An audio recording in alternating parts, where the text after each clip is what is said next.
Guys, part 2ലേക്ക് എല്ലാവർക്കും സ്വാഗതം. ഇനി നമുക്ക് ഈ ഒരു പേപ്പർ ഒരു കറക്റ്റ് സ്ക്വയർ ആയിട്ടൊന്ന് കട്ട് ചെയ്തെടുക്കാമേ. ഞാനൊരു ചെറിയ ഡ്രോയിങ് ആണ് ചെയ്യുന്നത്. ഞാൻ ഇത്രയേ വെട്ടി വെച്ചിട്ടുള്ളൂ. ഇനി നമുക്ക് ഒരു കളറൊക്കെ എടുത്തുകൊണ്ട് വരാം.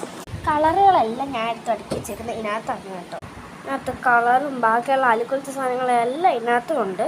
ഞാൻ ഇത്രയും കളേഴ്സാണ് കേട്ടോ ഇതിൽ നിന്ന് എടുത്തത്. അങ്ങനെ 10 മണിക്ക് ബ്രഷും എടുത്തിട്ടുണ്ട്. ഇനി നമുക്ക് പടം വരയ്ക്കാം കേട്ടോ. ഫസ്റ്റ് കുറച്ച് ബ്ലാക്ക് എടുത്ത് നമുക്ക് ഇതിൻ്റെ മണ്ടയിലോട്ട് ഇച്ചിരി ഒന്ന് ആക്കാം കേട്ടോ. എനിക്ക് തെറ്റി വെച്ചിട്ട് ഇങ്ങനെയൊക്കെ കുത്തി വരച്ച പോലെ വെച്ചു. അപ്പം ഞാൻ ഈ കളർ വെച്ചാണ് വരയ്ക്കാൻ പോകുന്നത്.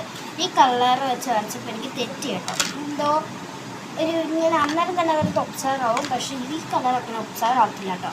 നമുക്ക് എന്തായാലും ഈ കളറെ ട്രൈ ചെയ്ത് നോക്കാം. നമുക്കിനി പാർട്ട് 3 കാണാം. അപ്പോൾ ബൈ ബൈ.